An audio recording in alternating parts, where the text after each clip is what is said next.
அந்த காட்டுல பனிக்காலம் ஆரம்பிக்கிறதுக்கான நேரம் அது. அதனால எல்லா பறவைகளுமே ரொம்ப சோகமா இருந்தாங்க. ரீட்டா, நவம்பர் மாசம் முடிய போகுது.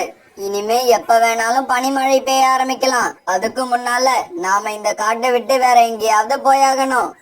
ஆமா ராக்கி, வருஷம் வருஷம் நாம இந்த பனி காலத்துல நம்ம காட்டை விட்டுட்டு எங்கேயாவது போறது தானே பழக்கம். இந்த முறையும் அதே மாதிரி தான் இந்த காட்டை விட்டுட்டு போய் தான் ஆகணும். சரி ரீட்டா, நீயும் கிளம்பு. நாம போய் எல்லா பறவைகளையும் கலந்து பேசி இந்த காட்டை விட்டு எப்ப கிளம்பலாம்னு முடிவு பண்ணுவோம். இப்படி பேசிக்கிட்ட ராக்கி கிளியும் ரீட்டா கிளியும் பிறகு தங்களுடைய வீட்டை விட்டு பறந்து போனாங்க. அந்த காட்டுல காலுக்காகவும் கோரிக்காகவும் தங்களோட வீட்டுல வாழ்ந்து வந்தாங்க. காலேஜி, இப்பெல்லாம் இந்த வெயில் காலத்திலேயே இப்படி குளிர ஆரம்பிக்குது. அப்படின்னா குளிர் காலத்துல எப்படி குளிரும்? கோரி, இது வெயில் காலம்னு யாருகிட்டையும் சொல்லிடாத. கேக்குறவங்க எல்லாம் சிரிப்பாங்க. இது நவம்பர் மாசம், அது கூட முடிய போகுது. அதனாலதான் இப்ப இந்த அளவுக்கு குளிர் அதிகமா இருக்கு. அப்படியா காலேஜி? நான் இந்த மாசத்தை மே மாசம்னு நினைச்சிட்டேன். கோரி, எப்பவும் வீட்டுக்குள்ளேயே இருந்தா நாலு கிழமை மாசம் வருஷம் எதுவுமே தெரியாது. வெளியில வரணும், 4 பேருக்கிட்ட பேசணும். அப்பதான் 4 விஷயங்களை தெரிஞ்சுக்கலாம். நீ வீட்டுக்குள்ளேயே எந்த வேலையும் செய்யறது இல்ல, அப்புறம் எப்படி வெளியில வருவ? காலேஜி, உடனே எனக்கு பாடம் எடுக்க ஆரம்பிக்காதீங்க. சீக்கிரமா வீட்டை கூட்டி சுத்தம் பண்ணிட்டு எனக்கு உணவு எடுத்துக்கிட்டு வாங்க. கோரி, நீ ஏன் இப்ப கோவப்படுற? ரொம்ப நாளா மனசுக்குள்ள இருந்த ஆதங்கம் எப்படியோ தெரியாம வாயில வந்துருச்சு. காலுக்காகவும் கோரிக்காகவும் இப்படிதான் குடும்பம் நடத்தினாங்க. கோரிக்காக எந்த வேலையும் செய்யாது, வீட்டை விட்டு வெளியிலயும் போகாது. காலுக்காக கொண்டு வர உணவை சாப்பிட்டு கூட்டிலேயே படுத்திருக்கும். கோரிக்காகத்துக்கு உணவு கொண்டு வந்து கொடுத்துட்டு காலுக்காக அதுக்கப்புறம் வீட்டு வேலைகளை எல்லாம் செய்யும். காலேஜி, நீங்க இன்னுமா உணவு தேட போகல? கோரிக்காக இப்படி கோவமா கேட்டப்ப ரீட்டா கிளி அங்க வந்தது. காலு, இந்த பனிக்காலத்தை எப்படி சமாளிப்பதுன்னு பேசுறதுக்காக எல்லா பறவைகளும் ஒண்ணு சேர்ந்து பேச போறாங்க. நீயும் சீக்கிரம் வா. கோரி, நான் போய் பறவைகள் என்ன பேசுறாங்கன்னு கேட்டுட்டு அப்படியே உணவு எடுத்துக்கிட்டு வரேன். இப்படி சொன்ன காலுக்காகவும் பிறகு ரீட்டா கிளி கூட வெளியில பறந்து போச்சு. காலுக்காக இப்படி அங்க போனப்ப ஒரு பெரிய ஆலமரத்தடியில எல்லா பறவைகளும் ஒன்னா உட்கார்ந்துருந்தாங்க. நண்பர்களே, மழைக்காலம் வந்தப்ப வலிமையான மரக்கட்டைகளால வீடு கட்டிக்கிட்டு நம்ம பாதுகாப்பா இருந்துட்டோம். ஆனா இப்ப வரப்போற பனிக்காலத்துல இருந்து நாம எப்படி தப்பிக்கலாம்னு பேசுறதுக்கு தான் இந்த இடத்துல எல்லாரும் ஒன்னா சேர்ந்திருக்கோம். சோனா, இதுல பேசுறதுக்கு என்ன இருக்கு?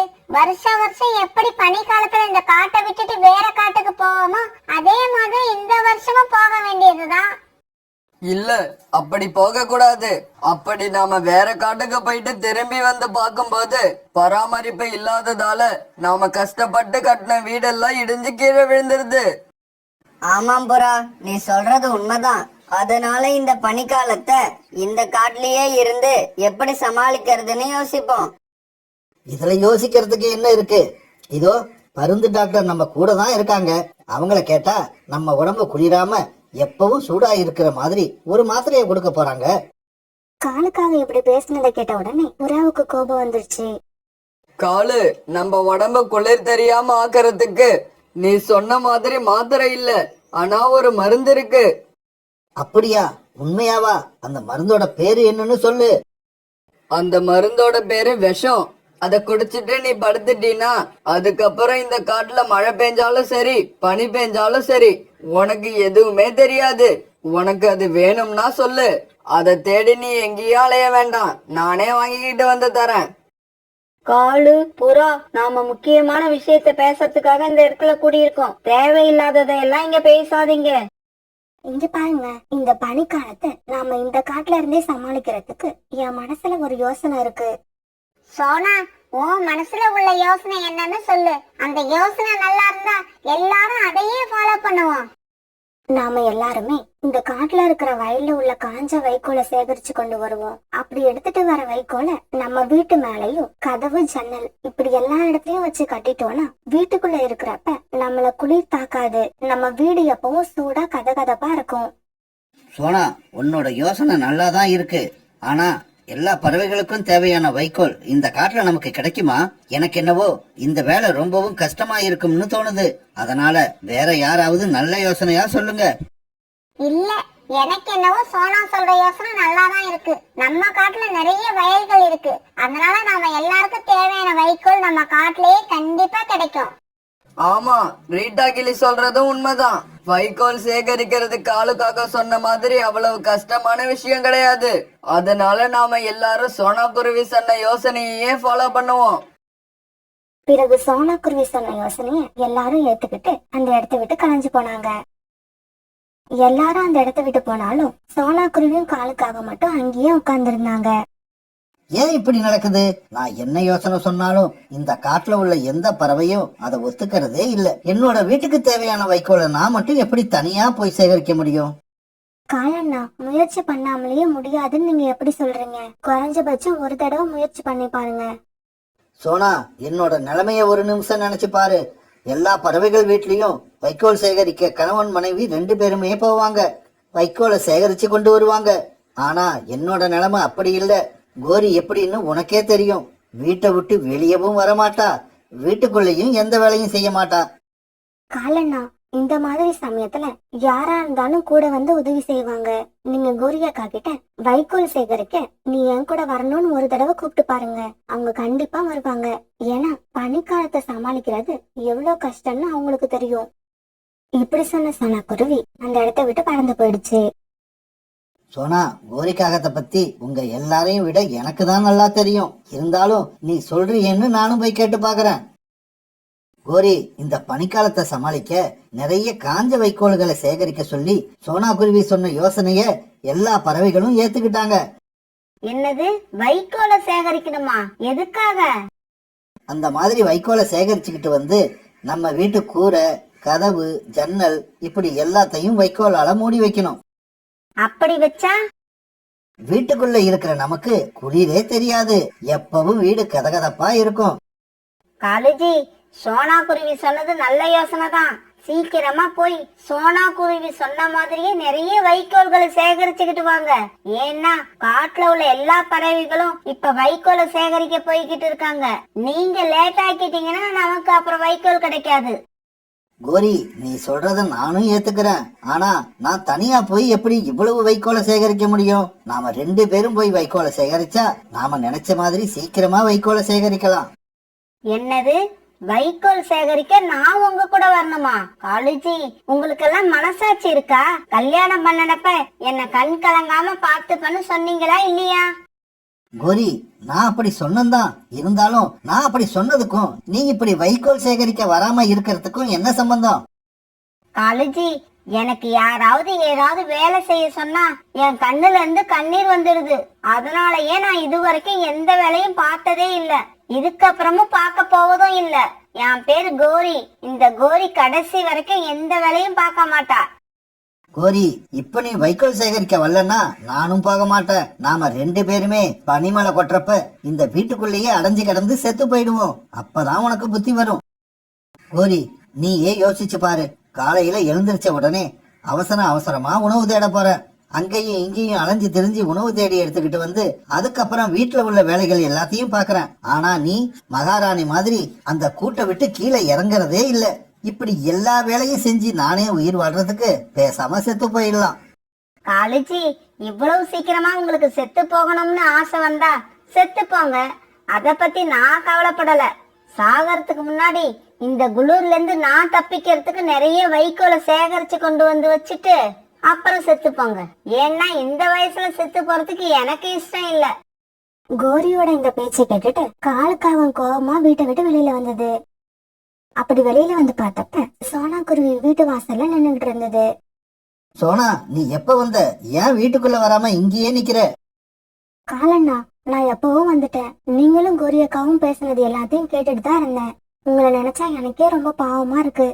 சோனா, கோரிய நானும் பேசிக்கிட்டு இருந்ததெல்லாம் கேட்டியா? அப்படி கேட்டு இருந்தீன்னா எங்க வீட்டுல என்ன நடக்குதுன்னு உனக்கு நல்லா புரிஞ்சிருக்கும். நல்லா புரிஞ்சிருச்சு காலண்ணா. கோரியக்கா உங்களுக்கு கொஞ்சம் கூட மதிப்பு கொடுக்கறது இல்லைன்னு புரிஞ்சிருச்சு. புரிஞ்சிருச்சுல்ல, அத மனசுலயே வச்சுக்க. இப்படி வாய் விட்டு சொல்லாத. நீ அத சொல்லி நான் கேக்குறப்ப எனக்கு மனசு ரொம்ப கஷ்டமா இருக்கு. காலண்ணா, நீங்க கோரியக்காவை திருத்தறதுக்கு எந்த முயற்சியும் எடுக்கலையா? நீ வேற சோனா. ஆரம்பத்துல கோரி கிட்ட கொஞ்ச நாள் கோபப்பட்டு பார்த்தேன். அதோட பின் விளைவுகள் ரொம்ப மோசமா இருந்தது. அதுக்கப்புறம் தான் அன்பு காட்டி கோரிய திருத்தலாங்கிற முடிவுக்கு வந்தேன். உணவு தேட நானே போனேன். பிறகு வீட்டுல வந்து வீட்டு வேலைகளையும் பார்க்க ஆரம்பிச்சேன். எல்லா வேலைகளையும் முடிச்சதுக்கு அப்புறம் வீட்டை நானே சுத்தமும் பண்ணணும். நீங்க இவ்வளவு வேலையும் பார்க்கும்போது கோரி அக்கா வேடிக்கை பார்த்துட்டா இருப்பாங்க, எதுவும் சொல்ல மாட்டாங்களா? சொல்லுவா. என்ன தெரியுமா சொல்லுவா? காலேஜி, நீங்க நிறைய வேலை பாக்குறீங்க, ஆனா ஒரு வேலைய கூட ஒழுங்கா பார்க்க மாட்டேங்கிறீங்கன்னு சொல்லுவா. காலண்ணா, கோரி அக்கா மேல நீங்க காட்டுற அன்பை அவங்க மிஸ்யூஸ் பண்றாங்க. நம்ம வாயால எவ்வளவுதான் எடுத்து சொன்னாலும் நம்ம செய்யறது தப்புன்னு அவங்களுக்கு புரியாது. வேற ஏதாவது பிளான் பண்ணி தான் அவங்கள மாத்தணும். சோனா, கோரியை எப்படியாவது திருத்தி ஆகணும். அதுக்கு என்ன பண்ணலாம்னு சொல்லு. பிறகு காலுக்காக என்ன செய்யணும்னு சோனா குருவி அதோட காதுல சொல்லுச்சு. சோனா, நாம இப்படி செஞ்சா கோரி மாறிடுவாளா? காலண்ணா, முயற்சி பண்ணி பாப்போம். சும்மா இருக்கிறதுக்கு முயற்சி பண்ணி பாக்குறது நல்லது இல்லையா? ஓகே சோனா, நீ சொல்றபடி நான் செய்யறேன். எது நடக்குதோ அதுவே நடக்கட்டும். சோனா குருவி கூட இப்படி பேசின காலுக்காகவும் பிறகு தன்னோட வீட்டுக்கு போச்சு. ஆனா காலுக்காகம் வீட்டுக்கு போகும்போது கோரிக்காகம் கொரட்டை விட்டு தூங்கிட்டு இருந்தது. கோரி, உனக்கு மட்டும்தான் தூங்க தெரியுமா? இப்ப பாரு, நானும் தூங்குறேன். இப்படி சொன்ன காலுக்காகம் ஒரு கூட்டுல ஏறி படுத்து தூங்க ஆரம்பிச்சது. அப்ப பாதி ராத்திரி ஆச்சு. சாப்பிடாம படுத்ததால கோரிக்கு வயித்துல பசி உண்டாயிடுச்சு.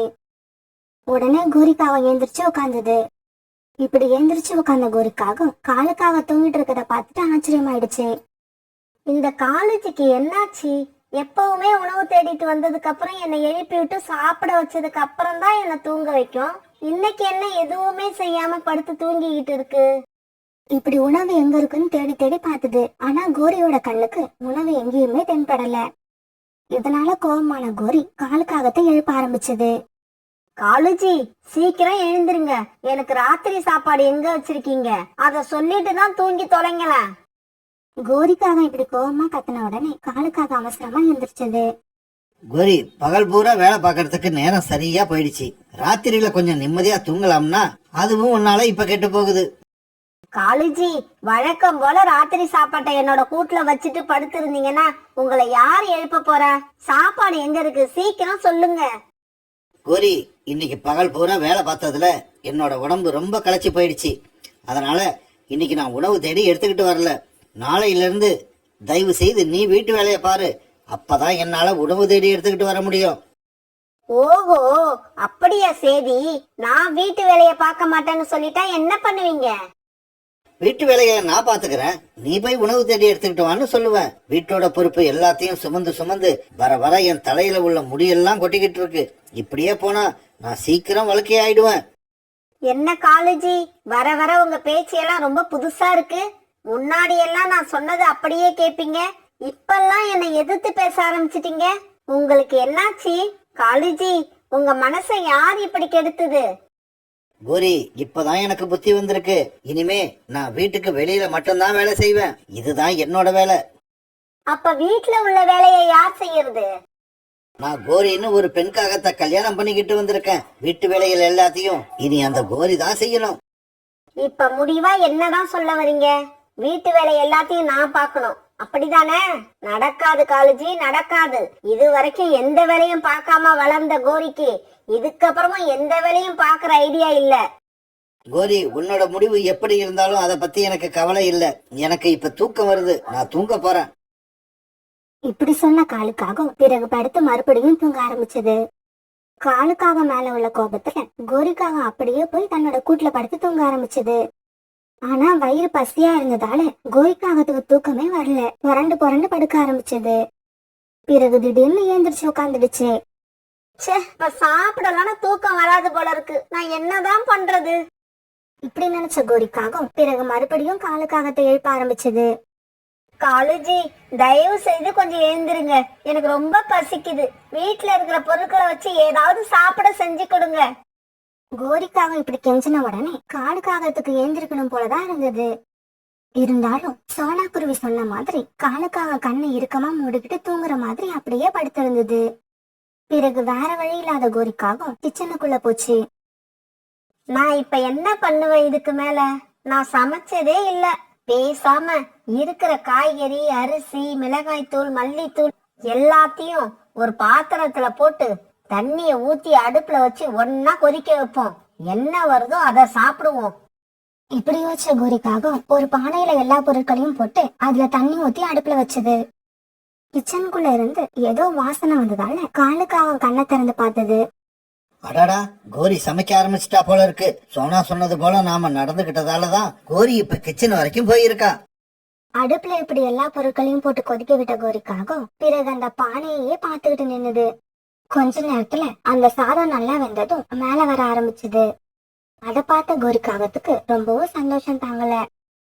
அடடா, என்ன இது கிச்சடி வாசம் வருது. அப்ப இதுதான் கிச்சடியா? அட, நமக்கு கூட சமைக்க தெரியுமா? சரி சரி, சமைச்சது சமைச்சிட்டோம். இது எப்படி இருக்குன்னு சீக்கிரமா சாப்பிட்டு பாப்போம்.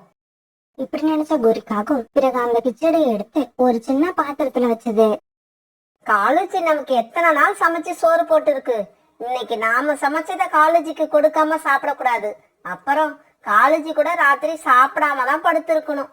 அதுவும் இல்லாம இந்த கிச்சடி நாம சமைச்சதுன்னு தெரிஞ்சா காலேஜ் ரொம்பவும் சந்தோஷப்படும். இப்படி நினைச்ச கோரிக்காகும் தான் செஞ்ச கிச்சடியை எடுத்துக்கிட்டு காலுக்காகத்துக்கிட்ட போச்சு. காலேஜி, கொஞ்சம் எழுந்திருங்க. இந்த கிச்சடியை சாப்பிட்டுட்டு அப்புறம் படுத்து தூங்குங்க. கோரியோட குரலை கேட்டதும் தூக்கத்துல இருந்து எழுந்திருக்கிற மாதிரி கண் விழிச்சுட்டு படுத்திருந்த காலுக்காக எழுந்திரிச்சு உட்கார்ந்தது. இப்படி எழுந்திரிச்சு உட்கார்ந்த காலுக்காகும் அங்க இருந்த கிச்சடி கிண்ணத்தை பார்த்துட்டு இப்படி பேசிச்சு. கோரி, இந்த ராத்திரியில இந்த கிச்சடியை யார் கொண்டு வந்து கொடுத்தது? காலேஜி, என்ன இப்படி கேட்டுட்டீங்க? இதை யாரும் கொண்டு வந்து கொடுக்கல.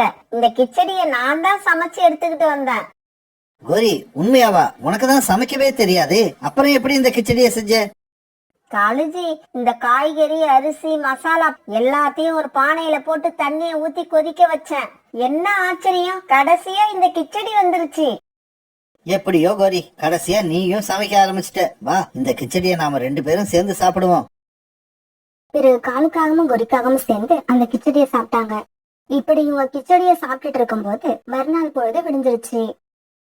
கோரி, நாம 2 பேரும் பேசிக்கிட்டு இருந்ததுல பொழுது போனதே தெரியல. பாரு, மறுநாள் பொழுது விடிஞ்சிருச்சு. ஆமா காலேஜி, சரி நீங்க குளிச்சிட்டு வேலைக்கு கிளம்புங்க. இன்னையில இருந்து வீட்டு வேலைகளை நானே பாத்துக்கிறேன். நேத்து ராத்திரி தான் யோசிச்சு பார்த்தேன். வேலைக்கும் போயிட்டு வந்து வீட்டு வேலையும் செஞ்சா எவ்வளவு கஷ்டமா இருக்கும்னு எனக்கு அப்பதான் தெரிஞ்சுது. இனிமே வீட்டுல சும்மா உட்கார்ந்து இருக்காம எல்லா வேலைகளையும் பார்த்து வைக்கிறேன். சாயங்காலம் நீங்க வந்ததுக்கு அப்புறம் நாம 2 பேரும் சேர்ந்து போய் வைக்கோலை சேகரிச்சு கொண்டு வருவோம். கோரி, இது உண்மையிலேயே நீதானா? நீ பேசுறதெல்லாம் உண்மையா? இல்ல சமீபத்துல உனக்கு ஏதாவது தலையில அடிபட்டுதா? காலேஜி, நீங்க பாக்குறதெல்லாம் கனவு கிடையாது, உண்மைதான். உங்க கோரி இப்ப முன்ன மாதிரி இல்ல, அடியோட மாறிட்டேன். கோரி இப்படி மனசு மாறினதை பார்த்து காலுக்காகத்துக்கு ரொம்ப சந்தோஷமா ஆயிடுச்சு. கோரி, நீ இதே மனசோட இரு. சாயங்காலமா நான் சீக்கிரமா வந்துடுறேன். அதுக்கப்புறம் நாம வைக்கோல் சேகரிக்க போவோம். நான் திரும்பி வர்றதுக்குள்ள நீ மனசு மாறிடாத. இப்படி நினைச்ச காலுக்காகவும் தான் வேலை செய்யற இடத்துக்கு பறந்து போச்சு. பிறகு அன்னைக்கு சாயங்காலம் காலுக்காகவும் கோரிக்காகவும் பேசிக்கிட்ட மாதிரியே வைக்கோலை சேகரிக்க அந்த காட்டுக்குள்ள பறந்து போனாங்க. இவங்க 2 பேரும் இப்படி வைக்கோல் சேகரிக்க வந்த ஒரு இடத்துல புறாவையும் ரீட்டா கிளியும் பார்த்தாங்க. என்ன கோரி, உன்னை இங்க பாக்குறதுக்கு ஆச்சரியமா இருக்கு. வீட்டை விட்டு வெளியில கிளம்ப மாட்டியே, எப்படி இன்னைக்கு வெளியில கிளம்பி வந்த? ஏ அழுக்கு புறாவே, நான் வீட்லயே உட்கார்ந்து இருந்தேன்னா எங்களுக்கு தேவையான வைக்கோலை யார் சேகரிச்சு கொண்டு வர்றது? நீ சேகரிச்சு கொண்டு வருவியா? என்ன இது, கோரியோட பேச்செல்லாம் புதுசா இருக்கு. பார்த்தா பழைய கோரி மாதிரி தெரியலையே. ஆமா ரீட்டா, நான் பழைய கோரி இல்ல, புது கோரி. நான் வெளியே வராம உங்களை மாதிரி பறவைகளுக்கெல்லாம் வாய் வளர்ந்து போயிடுச்சுன்னு கேள்விப்பட்டேன். அதை நறுக்கிறதுக்கு தான் இப்ப நான் வெளியே வந்தேன். புறா, ரீட்டா, ஏன் இப்படி 2 பேரும் என் மனைவி கிட்ட வம்பு இழுக்கிறீங்க? முதல் இப்பதான் அவளை வெளியில அழைச்சிக்கிட்டு வந்திருக்கேன். கோரி கிட்ட வாங்கி கட்டிக்காதீங்க, போங்க இங்க இருந்து.